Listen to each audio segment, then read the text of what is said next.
Olá, meu irmão e minha irmã, graça e paz, tudo bem? Espero que todos vocês estejam bem. Sejam muito bem-vindos ao Caminhando pelas Escrituras. Hoje é quinta-feira. Quinta-feira é dia de Novo Testamento e no Novo Testamento nós estamos no capítulo 9 do Evangelho de Mateus e faremos hoje a leitura e uma breve reflexão no que diz os versículos 14 até o 17, que dizem assim: Vieram depois os discípulos de João e lhe perguntaram: Por que jejuamos nós e os fariseus, muitas vezes, e teus discípulos não jejuam? Respondeu-lhe Jesus: Podem acaso estar tristes os convidados para o casamento, enquanto o noivo está com eles? Dias virão, contudo, em que lhes será tirado o noivo, e nesses dias hão de jejuar. Ninguém põe remendo de pano novo em veste velha, porque o remendo tira parte da veste e fica maior a rotura. Nem se põe vinho novo em odres velhos. Do contrário, rompem-se os odres, derrama-se o vinho e os odres se perdem. Mas põe-se vinho novo em odres novos e ambos se conservam. Meus irmãos, os discípulos de João Batista procuraram o Senhor Jesus para tirar esta dúvida. Por que que eles, discípulos de João, e ainda os próprios fariseus, jejuavam muitas vezes, mas os discípulos de Cristo, até aquele momento, não foram vistos ou não se houve notícias de que eles jejuavam. E Jesus, então, traz a esses discípulos de João uma explicação muito simples. O jejum, meus irmãos, ele é o cobrir da boca, ele é o abster-se de alimentação por um certo período de tempo para fortalecimento, para revigorar a nossa alma, para enfraquecer a carne e fortalecer o espírito.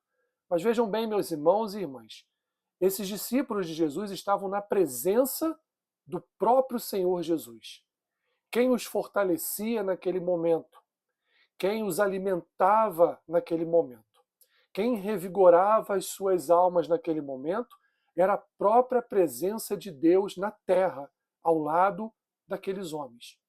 Mas não era só por isso que eles não jejuavam. Jesus vai explicar ainda que era preciso haver uma renovação naquelas vidas. Era preciso haver uma transformação naquelas almas. E isso só aconteceria quando o noivo partisse. Ou seja, melhor dizendo, isso só aconteceria após a morte de Cristo. Porque foi através da morte e ressurreição de Jesus que as vidas de todos aqueles que creem em Cristo como seu Senhor e Salvador, que as vidas de todos aqueles que receberam a palavra, foram alcançados pela graça da palavra em seus corações, receberam o Espírito da palavra em seus corações, foram transformados e colocados dentro de uma condição ou de uma nova condição que nós chamamos de novidade de vida. Portanto, meu irmão e minha irmã, o que adiantaria os discípulos de Jesus jejuarem neste momento? Primeiro, se eles estavam na presença do próprio Deus, estavam na presença do próprio Criador, e era do Criador que eles obtinham todo o alimento necessário para suas almas. Em segundo lugar, para que eles iriam jejuar se nesse momento eles ainda não haviam recebido em seus corações aquela transformação operada pelo Espírito Santo através da morte e ressurreição de Cristo? Ou seja, era necessário que eles viessem andar em novidade de vida para então, até certa medida, colocarem em prática algumas experiências espirituais, colocar em prática algumas práticas espirituais. Jesus vai dizer assim, meus irmãos, versículos 16 e 17: Ninguém põe remendo de pano em veste velha, porque o remendo tira parte da veste e fica maior a rotura. O que Jesus está dizendo? O que vai adiantar eles jejuarem para um fortalecimento da sua espiritualidade, se na verdade até este momento não houve ainda aquela tal transformação necessária, operada pelo Espírito Santo em seus corações, para que eles andassem em novidade de vida. Se acompanharmos toda a trajetória dos discípulos até a morte e ressurreição de Cristo, vamos ver, meus irmãos, quantas falhas eles cometeram. Eram homens imperfeitos, eram homens que ainda não haviam compreendido o mistério da graça de Cristo. Somente após a ressurreição de Cristo e o derramar do Espírito Santo em Atos 2 é que há uma plena transformação nesses corações. A partir de então, evidentemente, eles iniciaram um processo de jejum em suas vidas. E Jesus completa aqui: nem se põe vinho novo em odres velhos.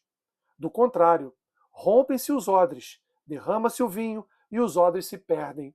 Mas põe-se vinho novo em odres novos e ambos se conservam. Precisava haver uma transformação na vida destes homens. Precisava haver uma mudança na vida desses homens. Transformação e mudança essas operadas através da morte e ressurreição do nosso Senhor e Salvador, Jesus Cristo. Esse é o contexto da explicação de Jesus aos discípulos de João. Eu estou presente, eles não precisam jejuar agora, porque eu os alimento com o reino do Pai, porque eu os alimento com a palavra verdadeira, porque eu os alimento com a minha presença.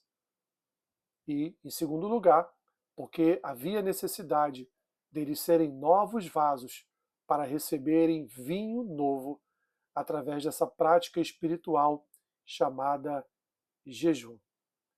Meu irmão e minha irmã, eu peço a ti encarecidamente que você transmita este vídeo a outras pessoas, para que outras pessoas possam ter a oportunidade de compreender melhor as Escrituras. Que Deus te abençoe rica e abundantemente.